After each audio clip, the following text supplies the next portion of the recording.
Okay, Francis here from E-MTB Review, and today I'm going to talk about my favorite e-bike of 2023 entering 2024.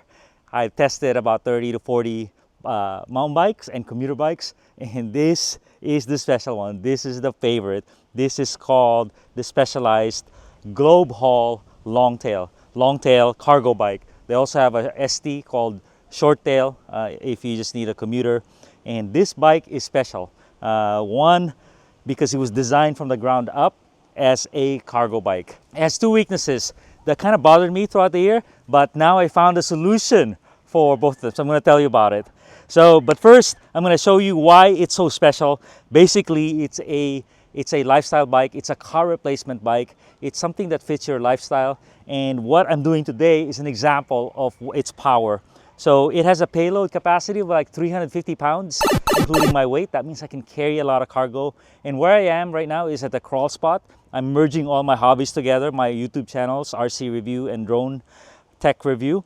And what I have, as you can see, it can carry so much stuff, but I carried everything here. I'm gonna show you guys. And the most significant one is a power generator, electric power generator, about 30 pounds right here. I just put it in one of these bins and boom, I was good to go. And then I also carried a blower. And the reason I did this with an extension cord is because my crawl spots are so wet and full of leaves that it wasn't really feasible. But with this, no problem.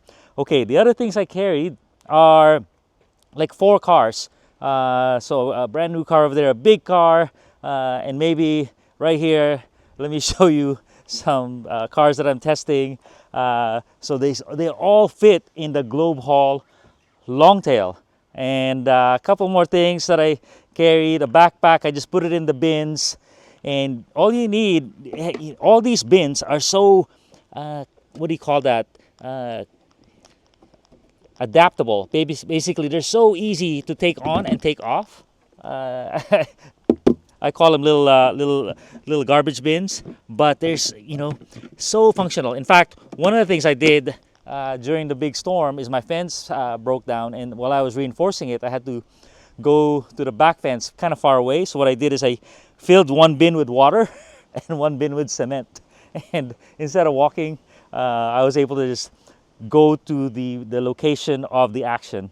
I have my drone here, so everything you see is carried here.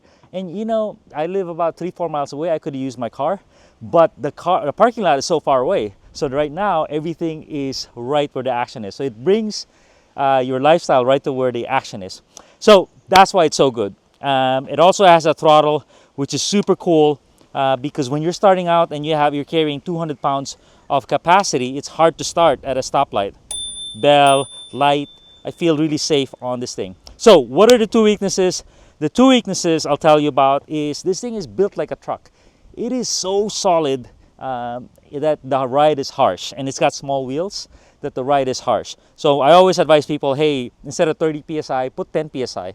Do the tire pressure that you need to give you comfort. But when you're carrying a lot of payload, you do have to have at least 20 psi. So my mod is not a Specialized product because it's so strong, the ride is harsh.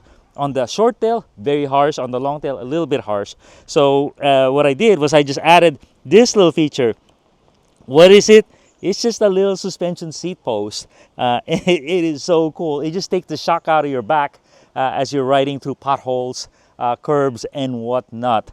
We tried to use these in mountain bikes. Doesn't really work. A little bouncy, but for a commuter, perfect. So I'll put a link in the description, show you where to get this.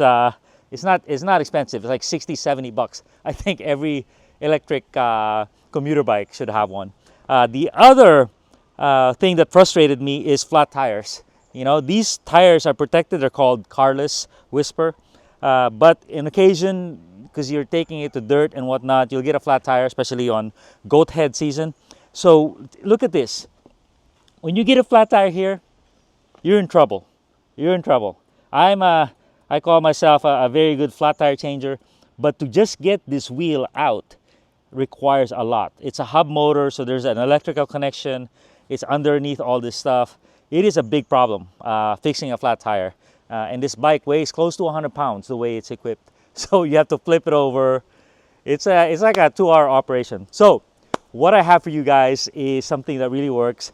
It's called Fix-A-Flat. So Fix-A-Flat, and there's several products. Fix-A-Flat is actually for cars. It has a Schrader valve right here, and you just put in the can of Fix-A-Flat, and boom, you're able to seal the tube with that little solution, and it inflates it as well. And I'll also give you, that's for cars and no inner tubes. There's other solutions that really work, that are thicker, that work for inner tubes. But I've done it now to 3 or 4 of my electric cargo bikes as they get a flat tire, and it seals the inner tube. So especially on the rear tire, because it's hard to access, that's my second solution for this bike of the year that I have. So there you go. We have the short tail version and the long tail, and I have a link to the description if you want to purchase it. It's not expensive. $2,800 for the short tail and $3,500 for this one. You know, for the motor, electronics, big time battery. It's pretty darn good. Thank you.